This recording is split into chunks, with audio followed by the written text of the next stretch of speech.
성가대 귀한 찬양 감사합니다. 매번 성가대 드릴 때마다 너무너무 감사해요. 이렇게 귀한 찬양을 들을 수 있는 기회를 주신 하나님께 감사를 드립니다. 우리 새해 첫 주에 은혜 받으실 말씀은 고린도후서 5장 14절에서 17절의 말씀입니다. 제가 참 좋아하는 성경 구절 중에 한 부분들입니다. 고린도후서 5장 14절에서 17절까지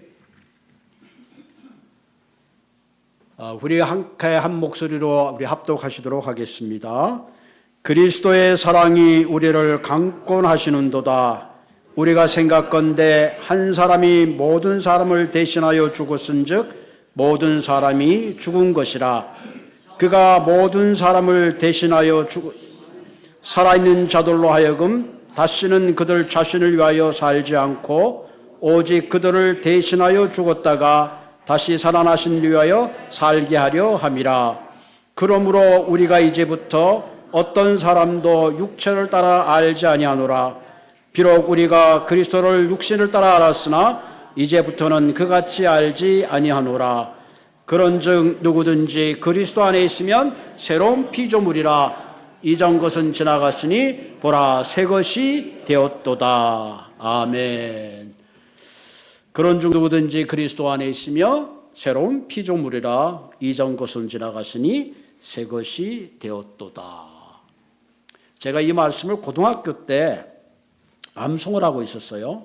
고등학교 때 학교를 가고 있는데 지하철을 타고 가고 있는데 갑자기 이 말씀이 확 머리에 떠올랐어요. 그런 중 누구든지 그리스도 안에 있으면 새로운 피조물이라. 이전 것은 지나갔으니 보라 새 것이 되었도다 하는 순간에 그 순간에 내가 그리스도 안에 새로운 존재구나. 하나님의 그 뭐라 그럴까요? 확 펼쳐지는 그런 큰 감동이 있었습니다.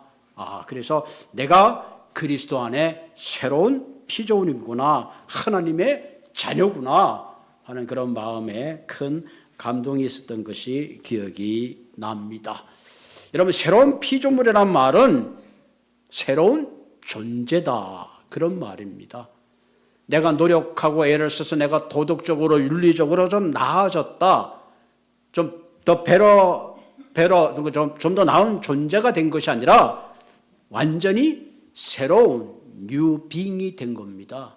다시 말하면 우리가 태어날 때 하나님 없이 태어났다가 그리스도를 만나고 하나님 안에 내 안에 새로운 생명이 창조되는 거예요.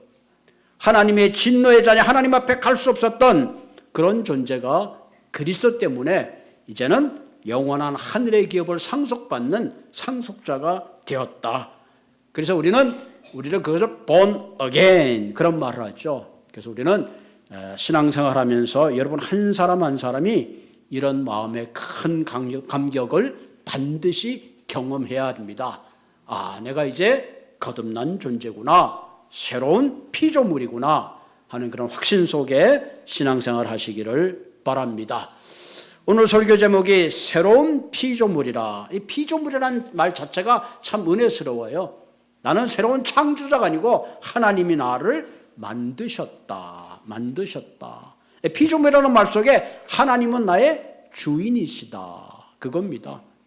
여러분, 모든 제품에는 사용 설명서가 있잖아요. 그 사용 설명서를 따라하는 것이 고장도 안 나고 좋아요. 마찬가지죠. 하나님이 나를 창조했다면 하나님이 내 인생을 향한 계획, 나를 향하신 뜻, 그분의 뜻을 따라 살 때에 가장 아름다운 인생이 되는 줄로 믿습니다. 여러분, 속담에도 역마도 갈아타면 좋다, 즉 말도 갈아타면 좋다 그런 속담이 있습니다. 다시 말하면 모든 것도 새로운 것이 좋다 하는 거죠. 여러분, 옛 것은 나쁘지 않으나 새 것은 더욱 좋다. 여러분, 새 것을 싫다는 사람은 없어요. 옛날에 여러분들 헌집 두꺼 봐 헌집 죽게 새집 다오 그런 거 우리 많이 했잖아요. 새집, 새 옷을 입고 여러분 주일날 올 때도 멋있게 새 옷을 싹 입고 오면 참 주님 앞에 가는데 좋죠. 여러분 학교 다닐 때 옛날에 우리가 전부 다 교복을 입었잖아요. 교복. 우리 중학교 때까지는 교복을 늘 형이 있고 뭐 언니가 있는 사람들은 뭐 미리 한 2년 생각해서 긴 거 있잖아요. 막 두루마리 같은 거 입고 다녀요. 그래도 그건 괜찮아요. 심지어는 두루마기 아니라 언니 거 물려 입고 형 거 물려 입었던 그런 시대가 사실 있었습니다. 우리가 차도 이렇게 브랜뉴 새 차 좌우하잖아요. 어떤 사람이 집을 샀는데 아이고 이제 뭐 집을 사시는데 이렇게 1, 2층 되는 집을 좀 나이 드신 분이 사가지고 아이고 1, 2층 다니기 힘들지 않아요? 이렇게 단층 집을 사야 좋은 거 아닙니까? 그때 그분이 한다더니 목사님 그게 작년도에 지은 새 집이라서 샀습니다. 새 집이라서 샀습니다. 사람이 이렇게 새로운 걸 다 좋아합니다. 그래도 우리 처녀 총각 그럼 괜히 뭔가 새로운 느낌이 있어서 좋잖아요. 그런데 사실은 우리가 생각이 모든 새로운 거는 시간과 함께 낡아지고 결국은 헝거가 될 수밖에 없어요. 우리가 정말 새로워져야 하는 것은 새로운 피조물로서 존재로서 살아가는 것, 그것이 정말로 중요합니다. 그런데 사람들은 옛날 것에 익숙해져 가지고 사실은 새 것을 잘 찾지를 않아요. 여러분 교회 와도 앉는 자리에 그대로 앉습니다. 사람마다 그 옛날에 유스된 습관들이 다 있어요. 여러분 캘리포니아에 얼마나 그 홈리스로 해서 막 돈을 막 쏟아부어요. 그런데 잘 안 돼요. 왜? 바깥이 좋으니까. 집을 장만해서 좀 거기 들어가서 살아라 그래도 그게 불편한 거예요. 익숙한 게 좋은 거죠. 여러분 이스라엘 가면 베두인이라는 그 유목민들이 있는데 이분들은 양과 염소를 먹이기 위해서 초원을 따라서 풀을 따라다닙니다. 계절마다. 그러다 보니까 당연히 텐트를 치고 살게 된 겁니다. 그래서 이스라엘에 있는 사람들이 국가에서 이분들을 위해서 아파트를 줘서 분양을 했습니다. 그런데 희한한 것은 이분들이 아파트에 들어가서 텐트를 치고 살았다. 그런 이야기가 있습니다. 거기 텐트가 더 편안하고 익숙하기 때문에 그래요. 제가 이제 주일마다 이렇게 종이에다 원고를 이렇게 씁니다. 보통 5장, 7장 이렇게 쓰는데 이렇게 보면 막 여기다가 이렇게 줄을 다 쳐놨어요.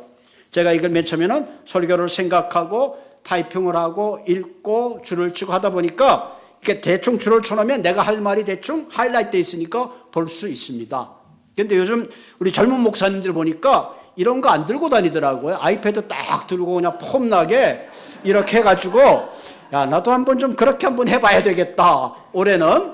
그래서 유튜브를 이렇게 보면서 아이패드를 어떻게 이렇게 잘 설교하는데 접목을 했나 보니까 뭐 아주 뭐 굉장히 정말로 다양하게 사용을 하더라고요.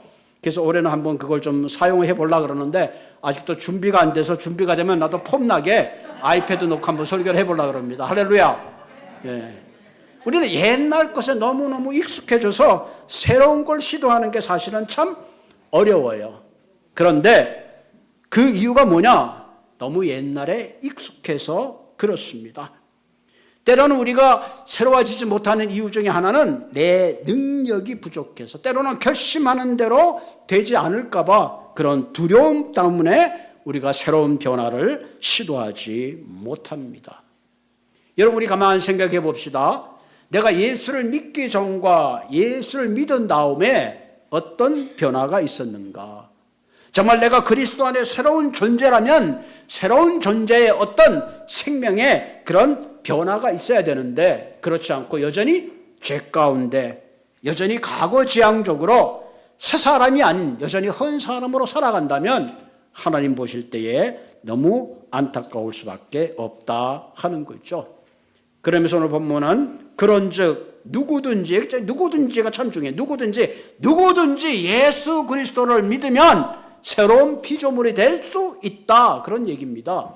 예수님이 십자가에 돌아가신 건요 특정한 사람을 위해서 돌아가신 것이 아니라 너희들의 목숨이 붙어있는 한 누구든지 나를 믿으면 새로운 존재로 출발할 수 있다는 가능성을 열어놓은 겁니다. 할렐루야.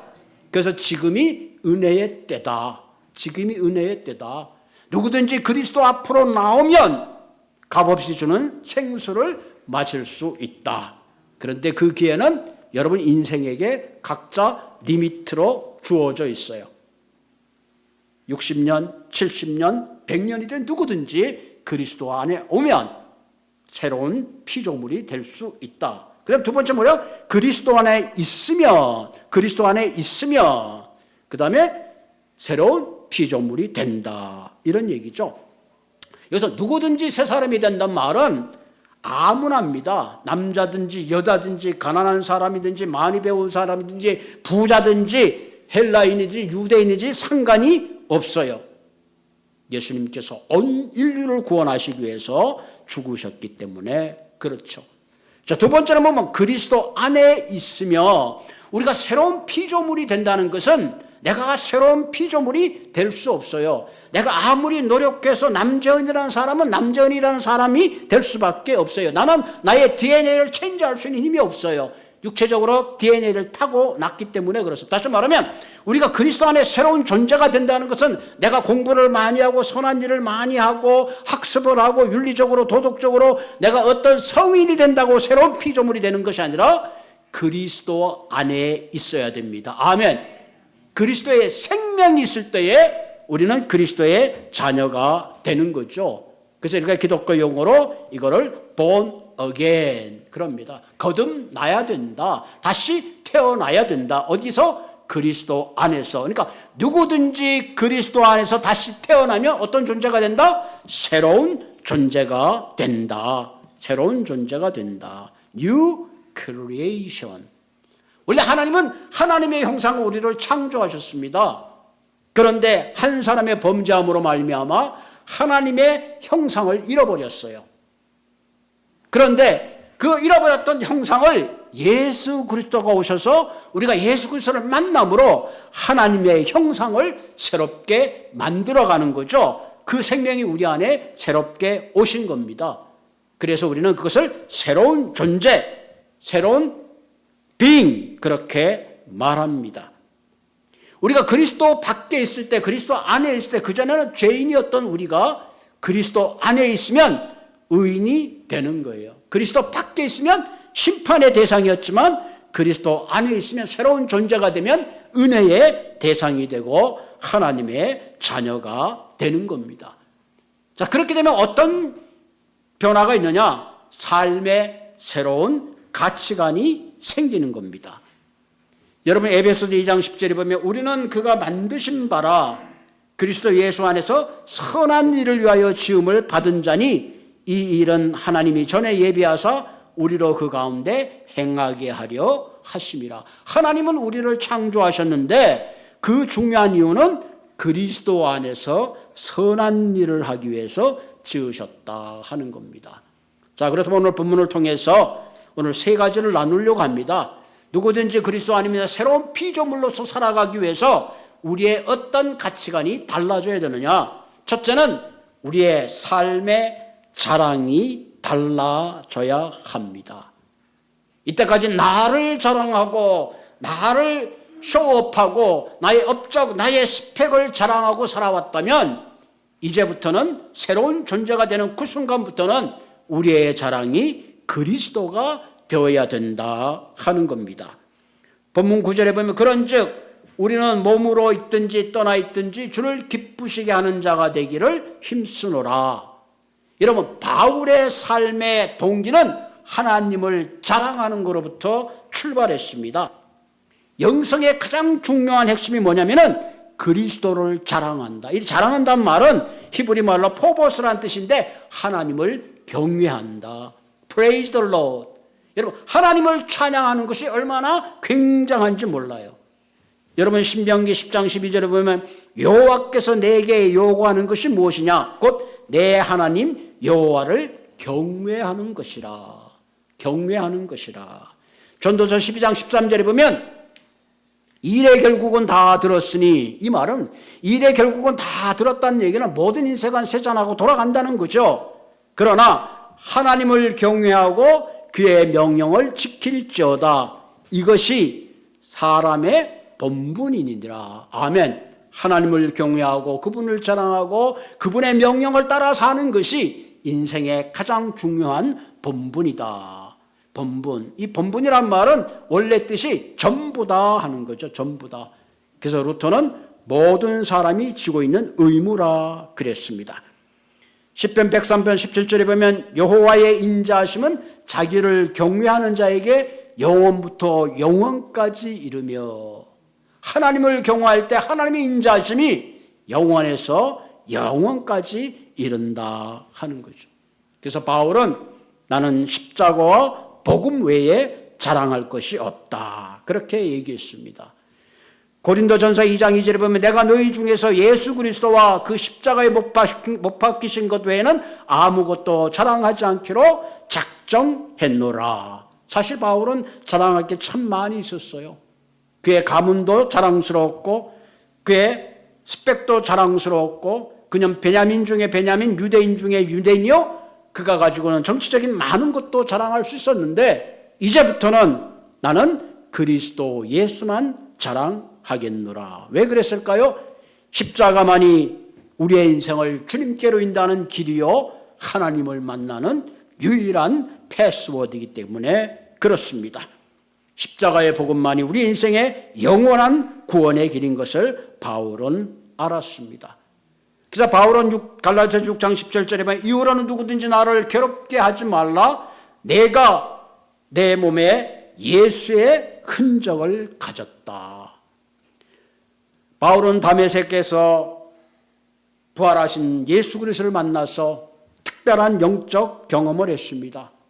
그 후에 예수를 믿지 않은 많은 이방인들에게 복음을 전했어요. 그때 많은 사람들이 사울을 오해했어요. 네가 무슨 예수의 복음을 전하느냐? 너는 예수를 핍박하는 자가 아니냐? 그리고 네가 전하는 복음을 어떻게 우리가 믿을 수 있느냐? 너는 예수의 제자도 아니다. 그러면서 사울을 향하여 굉장히 많은 비판을 쏟아냈습니다. 그때 한 말이 바로 바울이 하는 말이 나를 괴롭게 하지 말라. 그리고 고백한 말이 뭐냐면 내 몸에 예수 그리스도의 흔적을 가졌다. 그러고 자랑했어요. 바울은 자신의 몸에 있는 그리스도의 흔적을 자랑했는데 그 흔적의 첫째가 뭐냐면 나는 그리스도의 종됨을 자랑했습니다.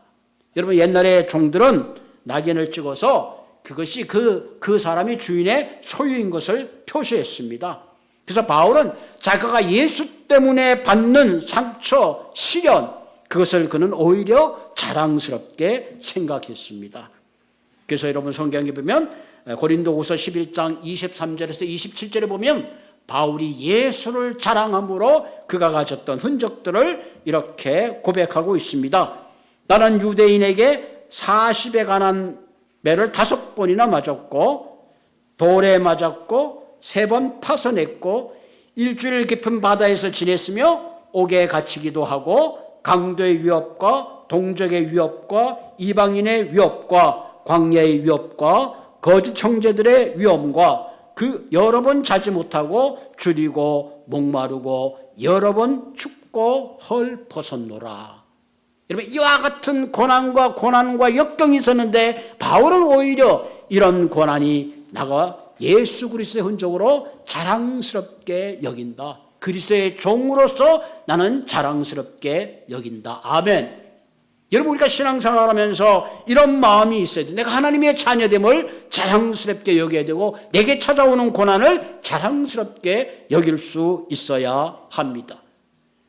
바울이 두 번째 내가 그리스도 흔적을 가졌단 말은 나는 사망의 멍에를 짊어졌다 하는 얘기입니다.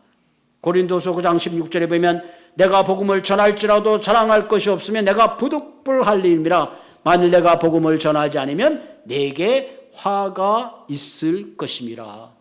여러분 예수를 만난 사람이 바울만 만난 게 아니잖아요. 우리도 예수 그리스도를 만났다면 오늘 우리는 이 말씀을 읽으면서 다시 한번 우리의 삶의 사명을 생각해 보아야 합니다. 그리스도께서 우리에게 부탁하신 복음에 대한 명령, 잃어버린 영혼에 대한 명령, 전도하라는 명령은 그냥 그 명령을 내가 지켜도 되고 안 지켜도 되는 명령이 아니라 반드시 해야 되는 그리스도 안에서의 사명입니다. 예레미야 선지자는 그 자신이 하나님의 말씀을 전하지 않으면 그의 마음이 불붙는 것 같다. 그런 말씀에 표현을 했습니다. 여러분, 오늘날 저와 우리 신앙생활하는 많은 분들, 새롭게 우리가 새해 도전하고 싶은 것은 정말로 잃어버린 영혼에 대한 따뜻한 마음과 사랑에 강권하는 마음으로 그들을 향하여 애타게 달려가는 마음이 있느냐 하는 겁니다.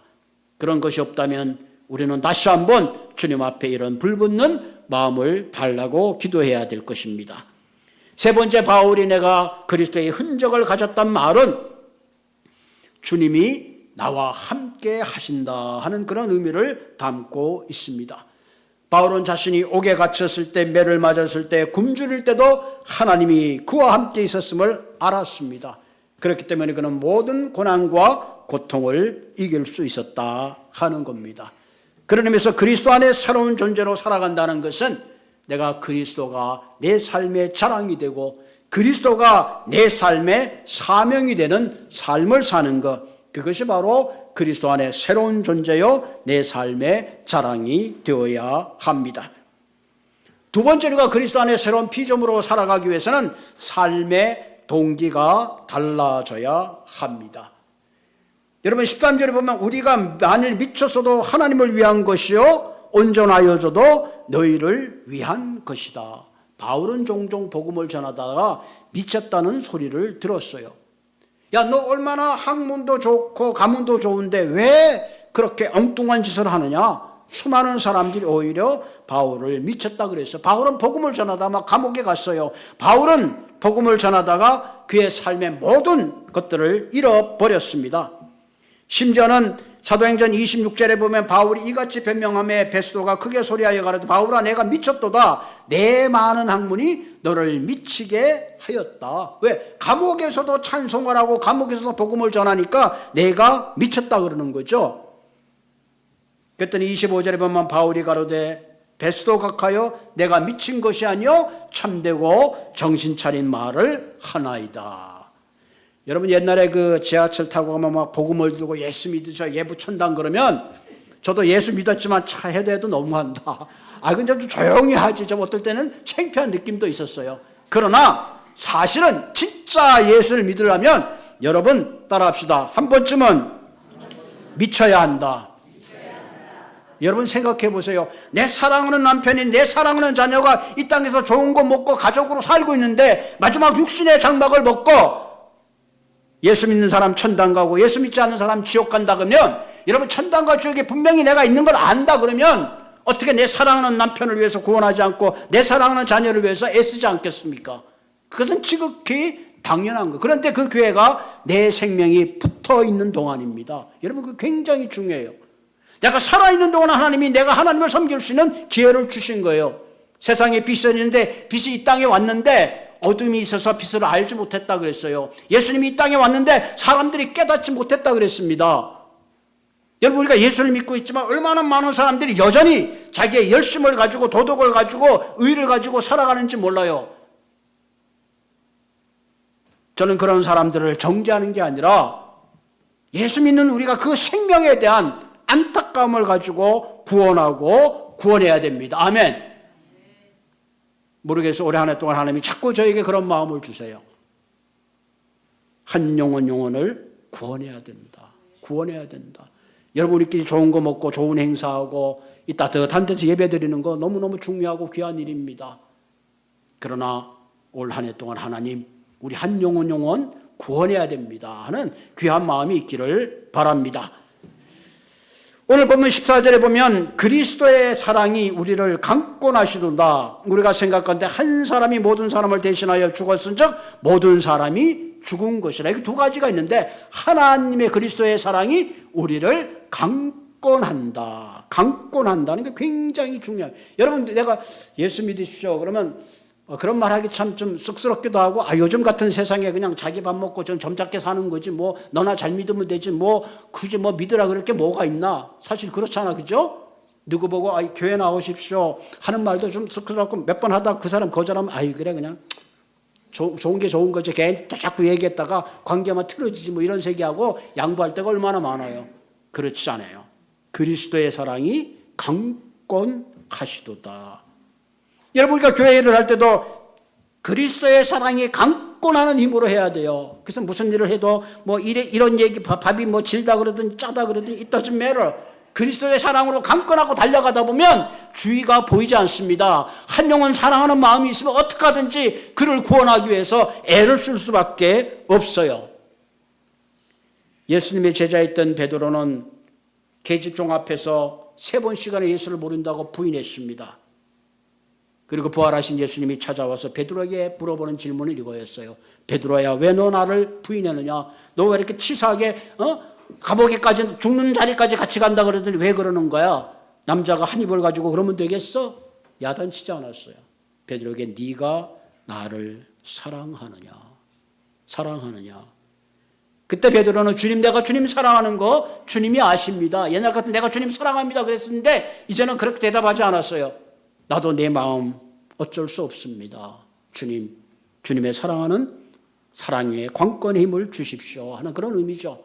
내가 주님 사랑하는 주님 아십니다. 그때 주님이 하신 말이 뭐예요? 내 양을 먹이라, 내 양을 치라 그랬습니다. 여러분, 우리의 마음속에 그리스도의 강건한 사랑이 있을 때에 잃어버린 영혼에 대한 강건한 사랑이 있고 그들을 구원할 수 있는 큰 힘이 있는 줄로 믿습니다.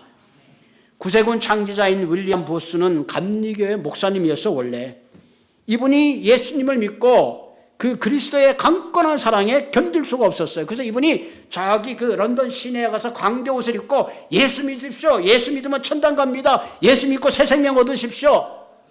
그러니까 뭐 교인들도 말리고 얼마나 많은 사람이 말랐겠어요. 목사님 제발 좀 그러지 마시고 교회에서 점잖게 좀 설교를 하십시오. 그랬더니 이분이 유명한 말을 남겼습니다. 내가 강대 짓을 해서라도 한 생명만 구원할 수 있다면 나는 결코 이 일을 멈추지 않겠습니다. 아멘. 아멘. 여러분, 새해에 우리가 새로운 결심을 하고 새로운 모든 걸 하는 거 다 중요합니다. 그거보다 더 중요한 게 있는데 그리스도의 강권하는 사랑을 가지고 살아가신 한 해가 되기를 바랍니다. 세 번째, 우리가 그리스도의 피조물로서 가장 중요한 것은 삶의 방향이 달라져야 돼요. 내 삶의 자랑이 달라지고 내 삶의 동기가 달라지고 삶의 방향이 달라져야 합니다. 이 15절에 있는 이 말씀이 제 삶의 방향을 바꿨어요. 자, 그가 모든 사람을 대신하여 죽으심은 살아있는 자들로 하여금 다시는 그들 자신을 위하여 살지 않고 오직 그를 대신하여 죽었다가 다시 살아나신 위하여 살게 하려 하심이라. 아멘. 우리 이렇게 해서 주님이 나를 위해서 죽으셨어, 내 죄가 다 사함받았어, 놀랄루야, 이제 난 지옥 가지 않고 천당 가. 그런 원초적인 그런 고백, 단순한 그런 고백이 아니라 주님이 나를 위해서 돌아가셨다고 내가 정말 믿는다면 내가 정말로 주를 위해서 어떻게 해야 될까? 그렇다가 모든 사람이 목사가 되고 모든 사람이 전도사가 되고 모든 사람이 선교사가 되라는 게 아니에요. 그가 나를 위하여 죽으셨는데 다시 살아나신 예수를 위하여 이제부터 살아야지. 삶의 방향이 달라지는 거예요. 내가 비즈니스를 하고 교수를 하고 과학자가 되든 어떤 직업을 가졌던 중요한 것은 그 방향이 예수 그리스도를 향하여 갈 수 있어야 된다 하는 겁니다. 아멘.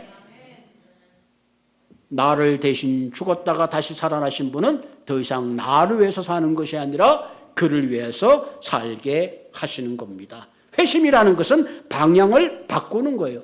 내가 이때까지 세상의 부귀와 영화와 육신적 만족과 쾌락을 위해서 살았다면 이제는 그것이 아니라 복음을 위해서, 주를 위해서 서로 사랑하고 용서하고 베푸는 삶으로 나아가야 하는 겁니다. 우리가 열심히 사는 거 굉장히 중요하죠. 치열한 경쟁 사회에 게으르면 안 되잖아요. 누구보다 앞서가기 위해서는 열심히 살아야 합니다. 그러나 열심보다 더 중요한 게 있는데 삶의 바른 방향성이 있어야 합니다. 내가 공부를 해도 내가 이 공부를 해서 PhD를 돼도 그 PhD의 방향성이 있어야 됩니다. 내가 부자가 되어서 방향성이 있어야 돼요. 부자가 돼서 돈은 많은데 방향성이 없으면 그 돈 갖고 뭐 하겠어요? 비행기 사고 배 사고 뭐 어떤 사람들은 막 스포츠카를 막 막 여러 대를 사갖고 수집하고 그것이 자기 취미라 그러는데 얼마나 허무한 거예요. 우리가 무엇을 하든지 삶의 방향성을 가져야 합니다. 여러분, 히틀러가 나의 투쟁이라는 책은 베스트셀러가 됐어요. 근데 그 열정이 잘못된 방향을 갈 때에 많은 사람의 죽음의 길로 인도하고 말았습니다. 여러분 올 한 해 동안 우리가 새로운 피조물로 살기 위해서는 내 삶의 바른 방향성을 가지고 살아가시기를 바랍니다. 16절에 보면 그러므로 우리가 이제부터는 어떤 사람도 육신을 따라 알지 않으노라. 비록 우리가 그리스도를 육체로 따라 알았으나 이제부터는 그같이 알지 아니하노라. 이 무슨 말이냐? 많은 사람들이 그리스도를 따랐죠. 그 당시에도 제자들도 따르고 많은 사람들이 따랐어요. 어떤 사람은 배부르기 위해서 따라갔고, 어떤 사람은 예수님이 세상을 통치하면 내가 한 자리 차지하려고 따라갔고, 어떤 사람은 정치적인 야망을 가지고 심지어는 랍비어 그러면서 어떤 도덕적으로 윤리적으로 그분을 따라다녔습니다. 여러분 요한복음 4장에 보면 수가성이라는 여인이 있는데 남편을 4-5번 바꿨던 여인입니다. 낮에는 창피해서 우물가에 가지도 못했어요. 그래서 남들이 우물가에 안 노는 그 시간에 그 여인은 우물가에 갔습니다. 그때 예수님이 수가성을 지나다 그 여인을 만났습니다. 그 여인 보고 물을 달라고 그랬더니 이 여인이 깜짝 놀라서 당신은 유대인 남자고 나는 사마리아 여인인데 우리는 서로 상종하는 관계가 아닌데 어떻게 감히 나같이 천한 여인에게 물을 달라고 하십니까? 물가의 수가성 여인은 남자와 여자 한 인간과 인간으로서 예수를 만나게 됩니다. 그때 예수님께서 그 여인에게 내 남편을 불러오라. 지금 사는 남편도 내 남편이 아니라는 그 지적 앞에 이 여인은 그럼 당신은 어떤 선지자입니까? 한 유대인의 남자로 알았는데 이번에는 당신은 선지자입니까? 다시 말하면 종교적인 틀을 가지고 물어보게 되는 거죠. 그때 예수님께서 말씀하시죠. 그러면서 그 여인이 예수님께 물어보죠.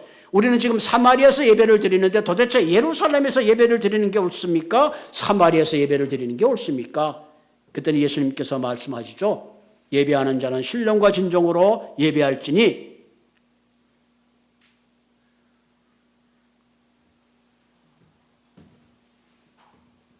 누구든지 예배하는 자는 신령과 진정으로 예배할지니라. 그렇게 얘기하죠. 그리고 메시아가 오시면 우리가 진정 참 예배를 드릴 수 있지 않습니까? 그랬더니 예수님께서 네가 말하는 내가 그노라 하는 순간에 수가성 여인의 눈이 확 열렸습니다. 여러분 이 수가성 여인을 가만히 우리가 관찰해 보면 우리가 교회에 나와서 예수를 믿는 동기를 우리가 잘 알 수 있어요. 처음에는 사람이 좋아서 교회 오니까 뭐 얘기도 하고 뭐 이런 얘기 저런 얘기 하니까 좋죠. 그러다 교회 신앙생활 조금 하다 보면 집사가 되고 권사가 되고 그러면 좀 종교적으로 이제 뭐 교회 헌금도 하고 어느 정도 교회 시스템에 익숙합니다. 거기까지는 종교적이에요. 그러나 맨 마지막 단계가 있는데 그것이 뭐예요? 이제는 종교적인 단계를 넘어서 그분이 나를 구원하시고 내 죄를 용서하시고 이제는 내가 그리스도 안에 새로운 피조물이구나 하는 영적 큰 자각이 일어나야 합니다. 아멘. 그것이 바로 머리로만 알던 하나님을 주님으로 우리가 깨닫게 되는 겁니다. 그래서 2025년도 한 해 동안 제가 이렇게 장황하게 얘기를 했지만요. 중요한 거는 이겁니다.